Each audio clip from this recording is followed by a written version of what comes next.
Bonjour et heureux de vous retrouver sur ce plateau de la vie des diocèses. Aujourd'hui, place à la Nièvre avec ses 220 000 habitants entre la Loire et le Morvan situé à l'ouest de la Bourgogne.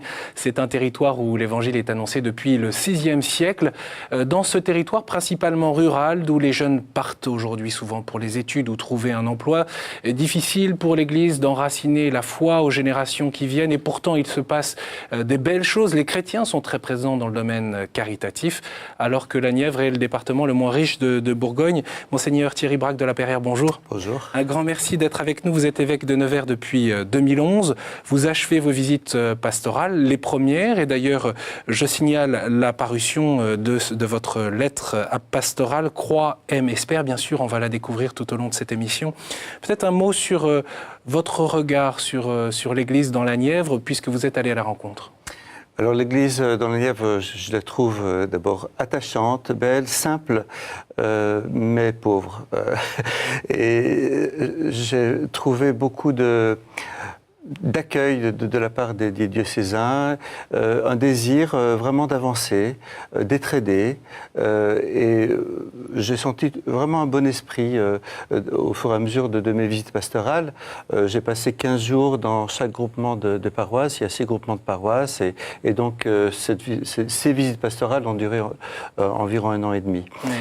Et il faut dire que dans les zones rurales, il y a à peu près une densité de population relativement faible, 33 habitants au kilomètre carré, oui, les statistiques. C'est vrai que l'essentiel de la population est à l'ouest de la Nièvre, le long de la Loire, et plus on va vers l'est, c'est-à-dire vers le Morvan, plus c'est un territoire dépeuplé et difficile à parcourir à cause des voies de communication.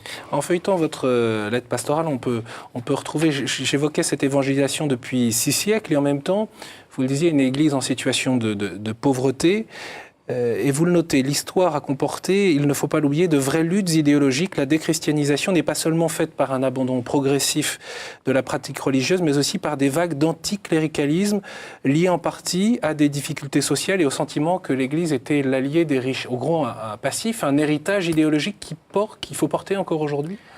Je pense qu'il n'est pas totalement terminé, cet héritage. C'est-à-dire que la Nièvre est une terre dans laquelle j'ai été frappé un jour par la rencontre d'un maire qui m'a dit pourquoi il était devenu socialiste. Il m'a expliqué que quand il était enfant, eh bien, ses parents étaient métayers et qu'il avait été très frappé chaque année par le fait que le propriétaire venait récupérer la moitié de sa récolte. Donc dans son cœur d'enfant, au niveau familial, il vivait une sorte de petite lutte des classes à son niveau et ça l'a vraiment marqué. Et je pense que dans la Nièvre, comme dans les départements alentours, il y a quelque chose de ça. Il y a eu de grandes propriétés, puis à côté, eh bien, il y a toute une activité agricole qui était lié à ces propriétés. Donc, je pense que ça s'explique historiquement. Et comment on déracine d'une certaine manière cette église institutionnelle qui était probablement plus proche effectivement des propriétaires terriens, au moins pendant une longue époque? Je ne suis pas sûr qu'il faille parler de toute l'Église. Je pense que c'est dans l'histoire française, cette distinction entre parfois des évêques ou une institution qui était en lien avec le pouvoir politique et puis des prêtres qui étaient vraiment proches du peuple. Et je pense que depuis longtemps, l'Église dans la Nièvre, elle est vraiment proche des gens. Comment on sort de cette vision de lutte des classes qui a pu exister? Il s'agit simplement de dialoguer, il s'agit de se rencontrer. Et je vois que dans les visites pastorales, les maires, au moins ceux des petites communes, étaient toujours très heureux de me rencontrer. Il y a eu parfois des échanges un peu vifs. Bon, les maires sont les premiers d'abord à demander des messes, oui, parce que la messe soit célébrée chez eux. Mais dans ces églises qui parfois sont restaurées voilà, donc par les deniers publics. Ils mettent des frais considérables pour restaurer les églises et ils voient que finalement c'est pour peu d'usage liturgique. Donc il y a quelques difficultés de ce côté-là et qu'on comprend tout à fait. Mais cela étant, les maires sont heureux que j'aille à leur rencontre. Et les chrétiens dans les paroisses sont très engagés au niveau social, au niveau aussi politique parfois. Donc l'Église est vraiment implantée dans...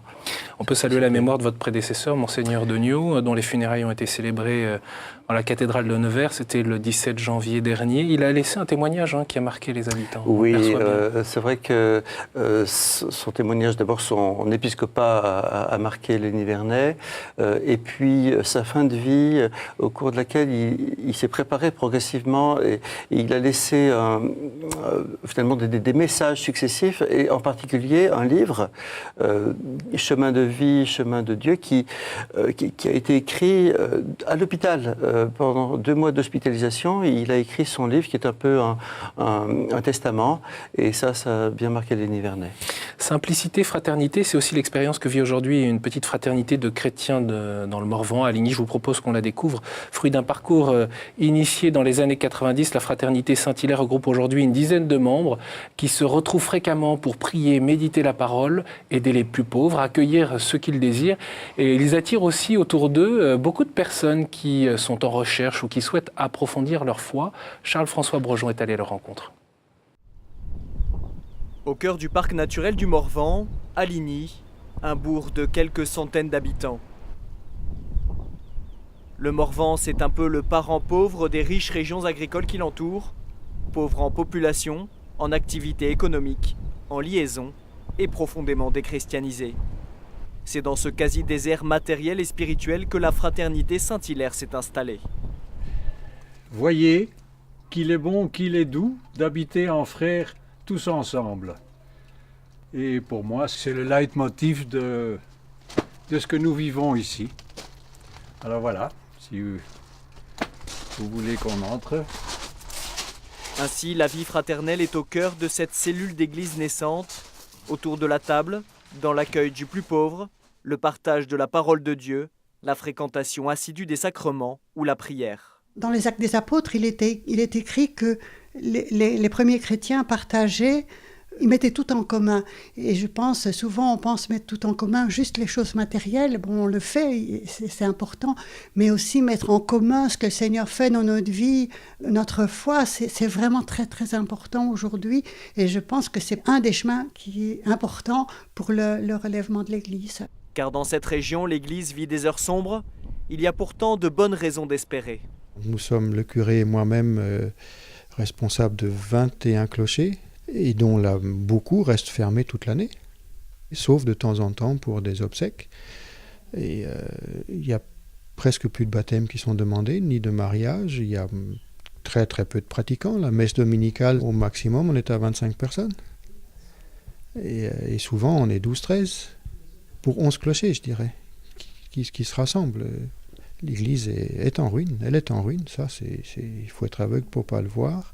Et heureusement, dans ces ruines, ou sous ces ruines, il y a des bourgeons, il y a des bourgeons qui sont en train de grandir. Ça me fait penser au grain de blé qui doit tomber en terre pour mourir et porter du fruit. J'ai l'impression que l'Église, enfin, une partie de l'Église, une certaine forme d'Église est appelée à s'écrouler pour permettre à la vie de reprendre le dessus.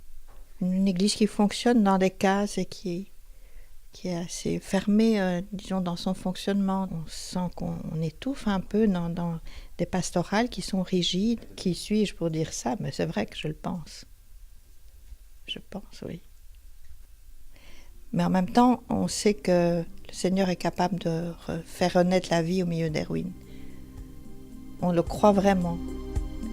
Église, mon amour, Église, ma mère, tu ne cours qu'en te faisant captive de l'amour du Fils de Dieu. Église, mon amour. Moi, j'ai vu ici des gens qui disent ce qu'ils font et qui font ce qu'ils disent. Et en église, c'est pas forcément évident de trouver des personnes qui vivent de l'évangile, quoi, réellement, qui vivent l'évangile même dans leur vie, concrètement.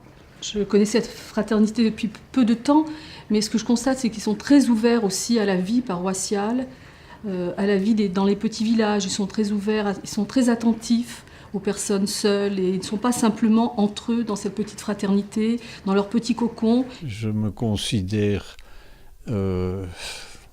croyant, mais avec énormément de doutes. Ce sont des dents de scie. J'essaye d'avancer parce que je reviens toujours à la question aussi de me poser, à qui irais-je ? Je trouve que ça, ce sont des moments quand même que personne d'autre peut nous donner, qu'on a ici.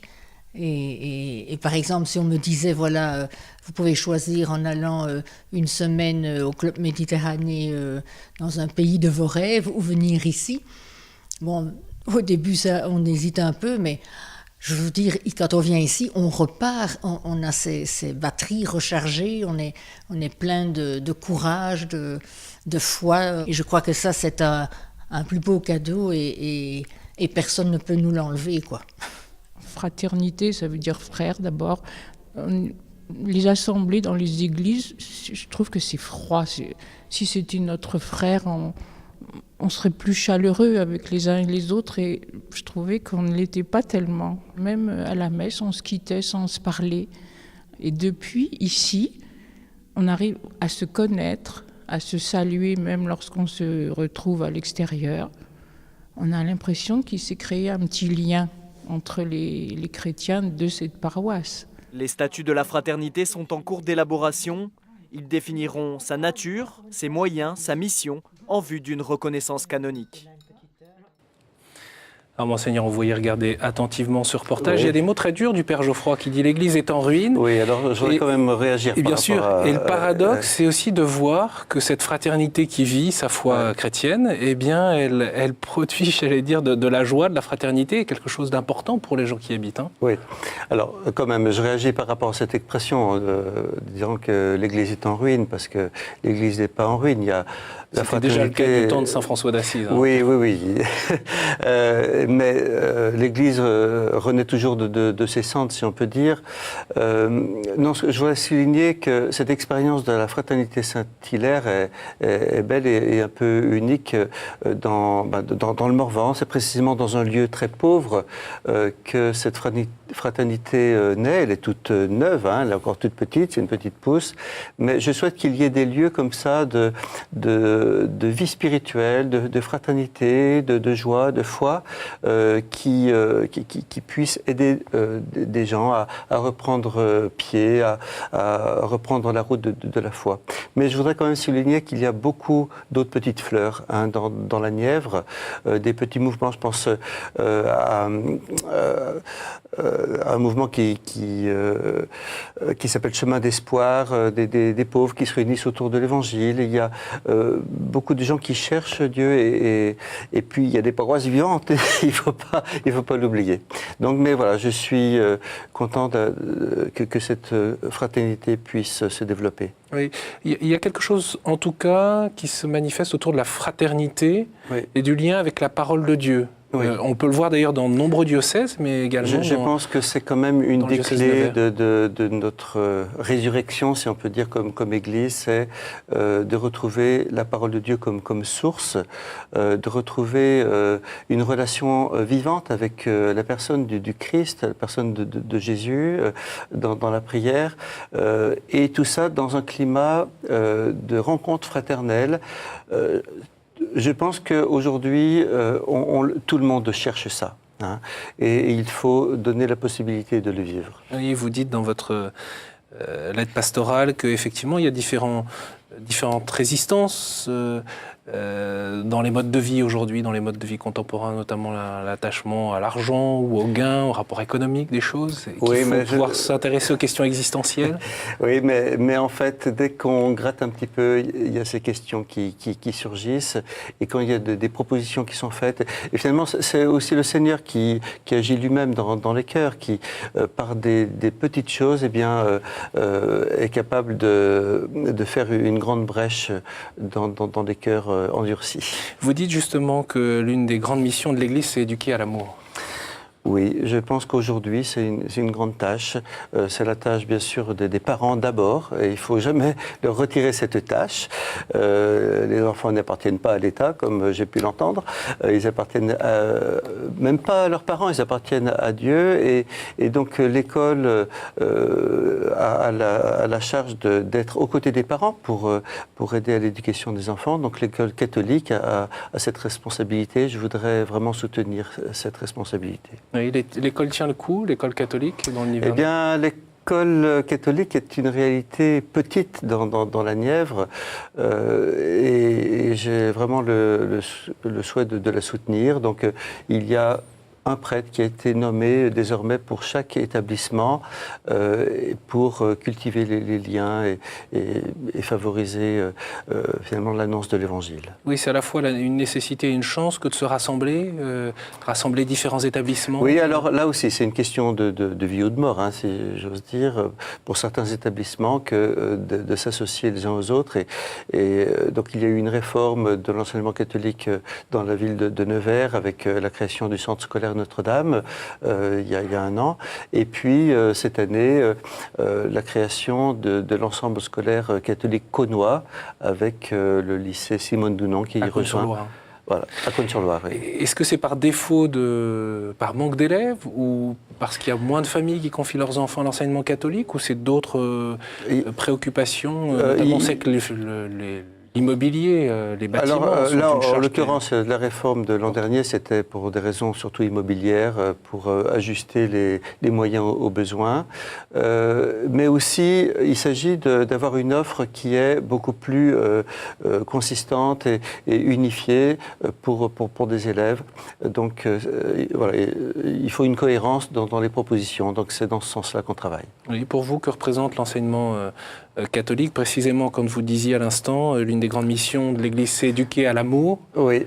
Alors, le rapport à l'école, pour qu'on comprenne bien votre démarche, l'ensemble de votre démarche.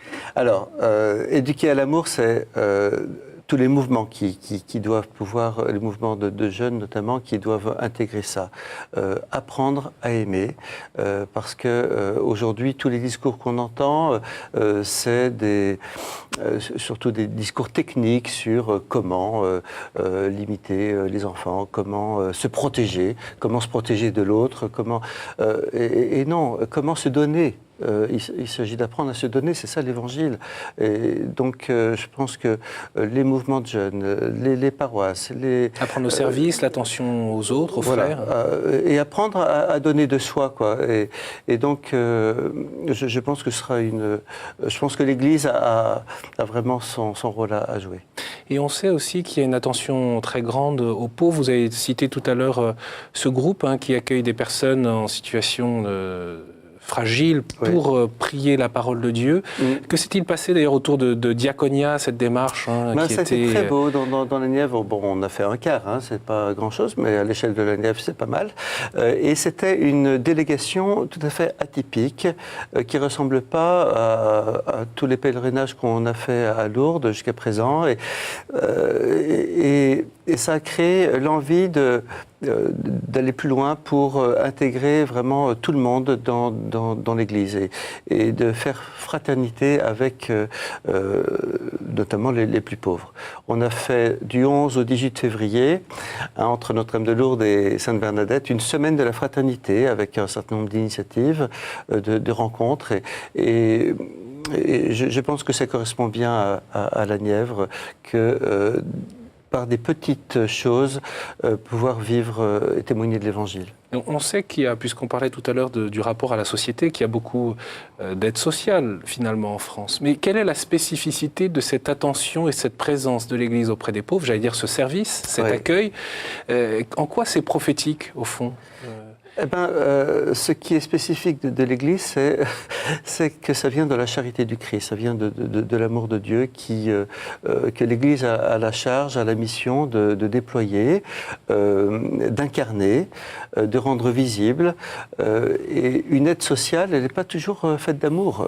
Bien sûr, on peut donner, mais tant qu'on ne permet pas à quelqu'un d'avoir des raisons de vivre, je pense qu'à l'expérience de de l'abbé Pierre qui a compris qu'il s'agit de donner aux personnes l'occasion de donner, et non pas simplement de recevoir tout le temps. Au fond, la redistribution, c'est la justice, mais la justice sans amour, ça ne suffit pas. Tout à fait. Et évidemment, l'amour intègre la justice.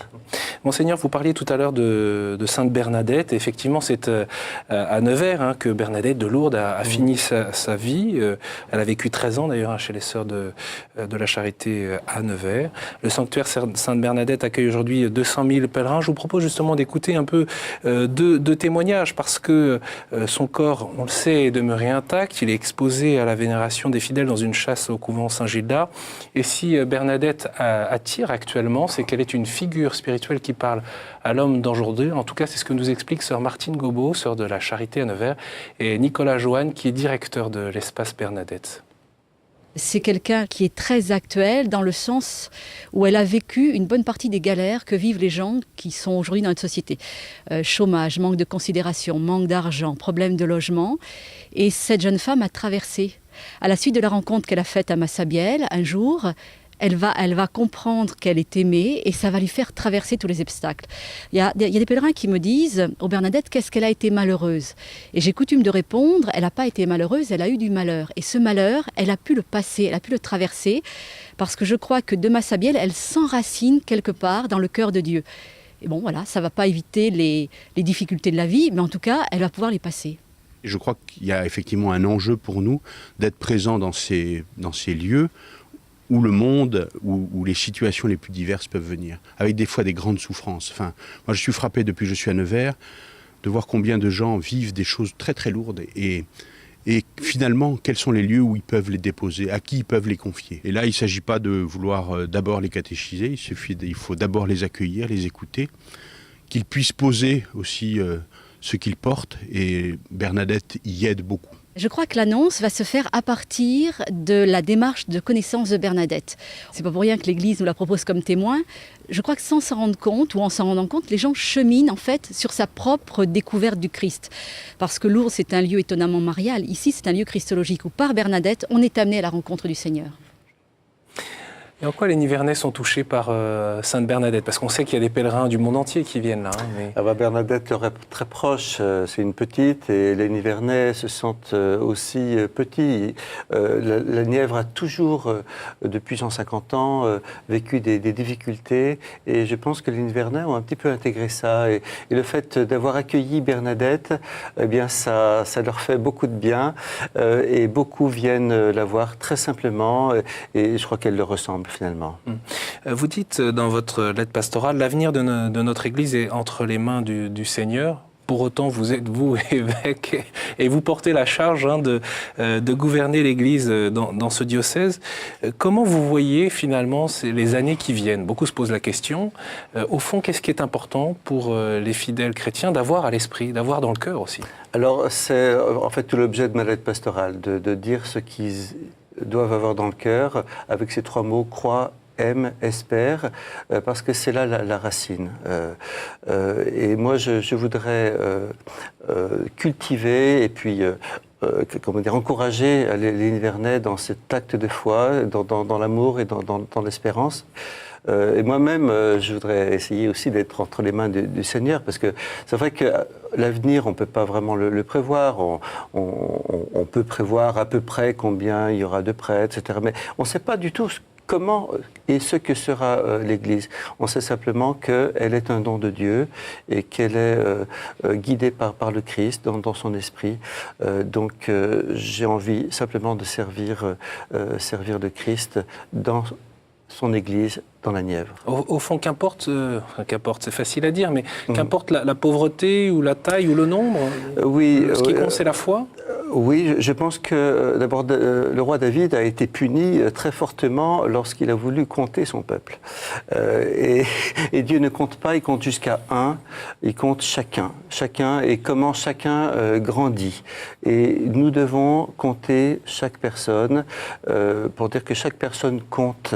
Donc il ne s'agit pas de faire des statistiques ou de brasser des chiffres. Ce sera un piège pour vous ? Je pense, oui. Je suis conscient d'être venu dans une terre qui, pour une part, est un peu aride, alors même qu'elle est très belle et très verdoyante.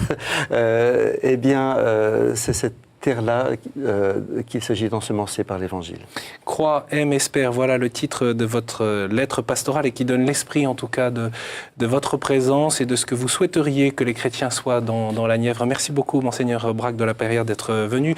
Bien sûr, on retrouve cette lettre pastorale sur le site du diocèse de Nevers et puis si vous souhaitez réagir, posez vos questions. N'hésitez pas à vous rendre sur le site de KTO, vous y retrouverez cette émission que vous pouvez partager sur les réseaux sociaux.